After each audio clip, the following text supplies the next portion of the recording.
sige, kain na kayo.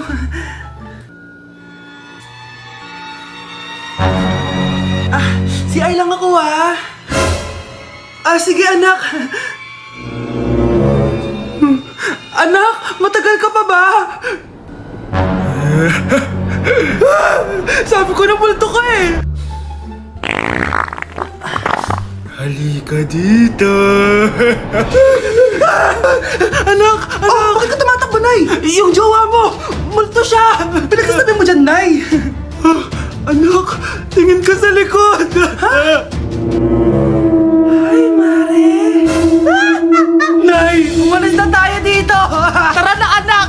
A few moments later. Ang galing natin, Nay! Naloko natin sila! May bago na tayong bahay, anak! Nay! Sino yun? Totoong multo na yun, anak! Umalis na tayo dito! Nakita mong nagagalit ang iyong nanay, ano ang gagawin mo? A. Magagalit din at lalayas ng bahay? B. Susunod na ito sa utos niya para hindi na magalit? C. Sasabihing buntis ka at magkakaapo na siya? O D. Sarah Geronimo? Dala. Si Mr. Alarcon lang ang nakakuha ng 98 sa exam. Oh, ano kayo yan? Mga bobo! Tapos kayong lahat perfect kayo. Yan, ang yabang kasi. Buti nga sa kanya.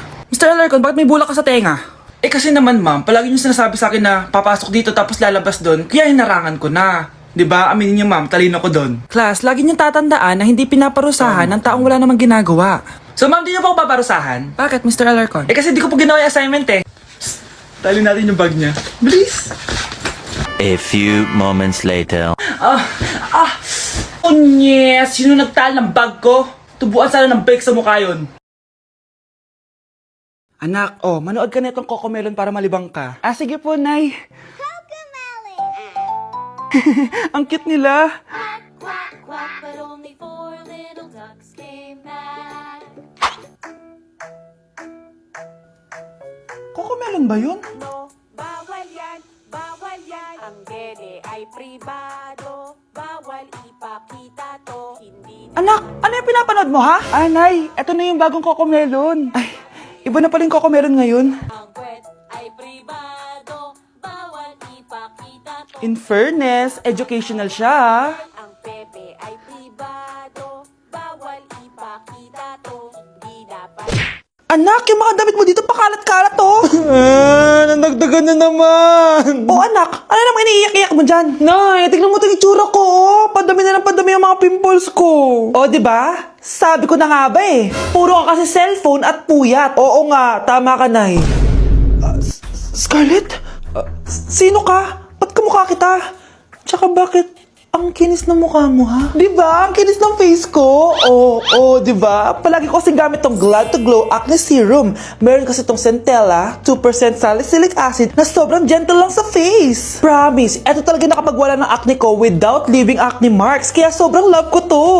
Wow, kailangan ko niyan. With 3 days constant use, makikita mo na agad ang results. Non-drying epekto at syempre, this is FDA approved. Grabe, nag-improve talaga yung balat ko. Hay nako, bigyan mo na yan na madami para di na umiyak. Eto, sa'yo na to, para maging kasing ganda mo na ako. Tsaka bumili ka na rin, 179 pesos lang to. Super affordable, di ba? Thank you, Dame un grr. Un qué? Un grr. Un qué? Dame un tu. Ta, ta, tu, ta, tu, tu. Okay. Dame un grr. Un qué? Un grr. Un qué? Un qué? Un grr. Un qué? Un grr. Ke? Hoy, ikaw babae ka! Puro ka dami ang gur dyan, ha? Anay. Ang dami mong hugasin dun, oh! Maghuhugas na po ako ng plato. Puro TikTok to. Maghugas ka lang dyan, ha? Dame un grr. Un qué? Un grr. Un qué? Un qué? Un grr. Un qué? Ayan, aminin mo. Mas maganda pa ako sa'yo. Ay, wow. Sana magustuhan niya ako. Anak, ba't ganyan itsura mo, ha? Papalitan mo na ba si Shrek? Makikipag-date kasi ako, Nay. Dapat maayos yung itsura ko kapag nag-meet kami nung nililigawan ko, di ba? Oo nga, maayos nga. Ano ba kasi yan? Say hello to Glad to Glow Mugwort Clay Stick. Nakakatulong to sa acne-prone at oily skin na kagaya ko. At hindi lang yun, Nay. Nakakatanggal din to na acne, redness, chicken skin, at nakakaliit din ng pores. O di ba? San ka pa? Road to clear skin na talaga ako. Wow, ang ganda pala niyan, anak. Paano ba yun gamitin? 2 to 3 times ko lang itong ginagamit at pwede to i-apply ng morning or night. At tignan mo naman, di ba? Travel friendly size lang siya. And of course, FDA approved. Sige anak, bibili ako niyan. Nabudol mo na naman ako. Hala, malilate na ako sa date namin. Sige na, Nay, maliligo na ako. At di ko masabi na ako'y isang Darna! Ang iniingat-ingatan ko, ang ugat, lawit at masa ko, na dinadago-dago ko pa sa tuwing kami magkasama. Day 1 sa Pinas! Eme. So kakauwi lang namin galing Japan, 2 linggo din kami doon. At December 12 ngayon, alam nyo ba kung anong meron? Pag nahulaan nyo, di pwede na kayo maging manghuhula. Mali! 59th monthsary kasi namin ni Honey Bunch, tapos nag-request ako na kumain kami sa labas. Kaya naman, tara, ayain na natin siya. Honey Bunch, excited ka na ba? Huy! What? Ano ba? Ano problema mo? Gutom na ako! O tara na, kumain na tayo, let's go! Guys, nag-aabordo na tong kasama ko, kaya kumain na tayo, tara na! Dito nga namin napiling kumain sa Chili's. Nag-crave kasi kami na something new pero sobrang sarap. Ito nga pala yung mga in-order namin, yung baby back ribs. Sabi ko parang ang sarap nito, itong fajitas. Tapos sabi ko kuha din tayo ng dessert, yung high and mighty pie. Unang napansin ko yung ganda ng ambience ng store nila. Habang sineserve nga yung mga pagkain, ayan no, sobrang saya na ni Honey Bun. Tululaway talaga mga be. Kita niya naman na sobrang tender at humihiwalay na talaga yung meat sa buto. Grabe, unang kagat ko pa lang, heaven na. Tignan ko na lang kung magreklamo pa tong isa. Next naman namin tinry itong fajitas. Nirarap pala to guys. Ilalagay mo lahat yan, tapos maglagay ka ng sauce, tapos sabay-sabay mo kainin. Nung kinain ko to, iba-iba yung nalalasahan ko pero ang sarap ng combination. Hindi na nga rin nagpahuli tumikim to si Honey Bun. Tignan niyo naman yung reaction niya. At sinerve na nga itong high and mighty pie. Grabe, tignan niyo naman. Nung tinikman ko siya, para siyang ice cream, tas meron din siyang peanut sa loob at chocolate. Grabe talaga to, parang bata oh. Kailangan pang subuan. Grabe guys, sobrang busog na ako. Guys, kasama namin yung anak namin, oh. Masarap ba yung kinain mo? Noted na nga ako, may baby na ako. Sino baby? Hello? Hala. Lagot. O ano, di ka nagalit, di ka nagutom? Hindi na. For me, sobrang sarap at babalik-balikan talaga namin ng Chili's. Craving satisfied talaga, kaya kayo, itry nyo na. Orderin nyo na rin yung baby back ribs, fajitas, at high mighty pie from Chili's. So yun lang guys, bye! Be, picturean mo nga ako. Sisend ko lang dun sa crush ko. Sige, Be, mag-posing ka na dyan. Yan, sige pa. Maganda ba, Be? Tingin nga, Be.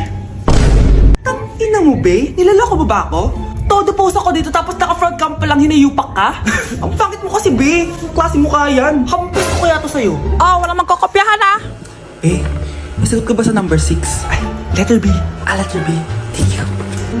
Be, anong sagot sa atin? Be.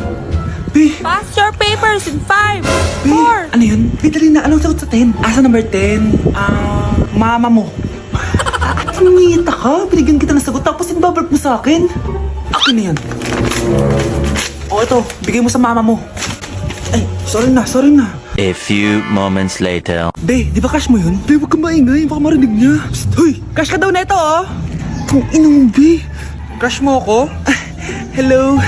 Tingnan mo nga itsura mo. Pangit mo. Just give me my money! Just give me my money! Just give me my money! Just give me my money! So, pinaprank niyo ako? Just give me money. Just give me money. Wala kayong money bukas! Wala kayong baon! Anay, joke lang yun. Kasi naman anong kakainin ko bukas? Sino ba kasi nakaisip na i-prank si nanay? Ikaw! Update sa nawala kong passport. 9 o'clock na ng umaga at literal na wala akong tulog sa kaka-overthink ko. So pupuntahan ko na yung store kung saan ko naiwan yung passport ko. Lord, sana nandun pa. Nag-search ako tapos 10 a.m. daw sila nagbubukas. So pupunta na tayo doon bago sila magbukas. So naglalakad lang ako papunta sa subway. Nandito na ako sa subway guys and kinakabahan na ako. Hindi ko talaga alam gagawin ko pag wala talaga dun. No, hindi pwede. Makakapag-Japan kami. Kasi sayang yung mga binayad ko, be. Guys, nakasakay na ako. Guys, nandito na tayo. Kinakabahan ako. Tapos naiihi pa ako. Guys, wish me luck, Lord. Please, sana nandun. Nandito na tayo sa Myeongdong, guys. Tapos dun yung papunta dun sa store. Ako lang pala mag-isa ngayon, guys. Hindi ko kasama si Honey Bunch.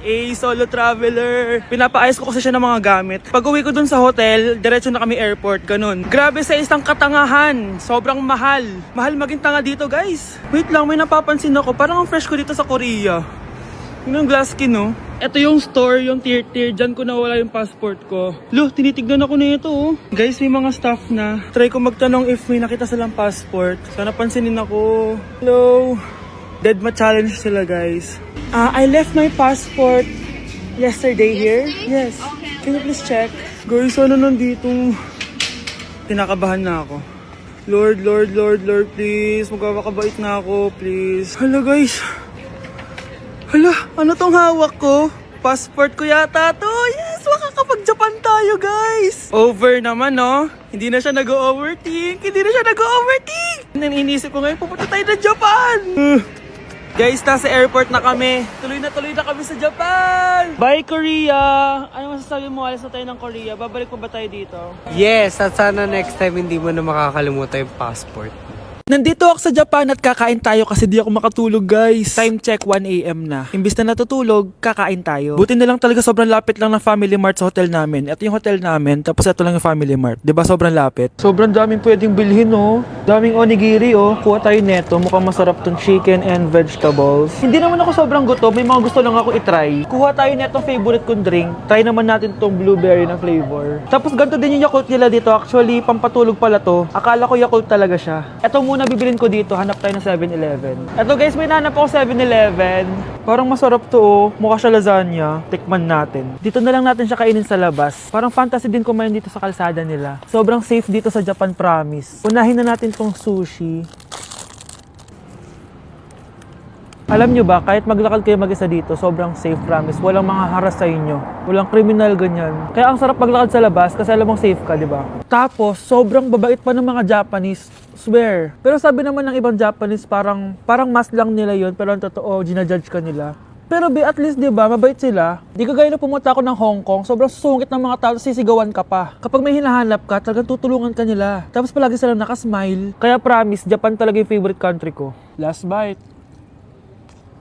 Okay, next natin itong parang lasagna. Guys, sobrang bango. Sobrang sarap ng itsura niya. Tikman na natin. Ang sarap! Ito din yung gusto ko sa Japan. Sobrang sarap ng mga pagkain nila. Like, promise. Wala pa kami natitikman dito sa Japan na hindi masarap.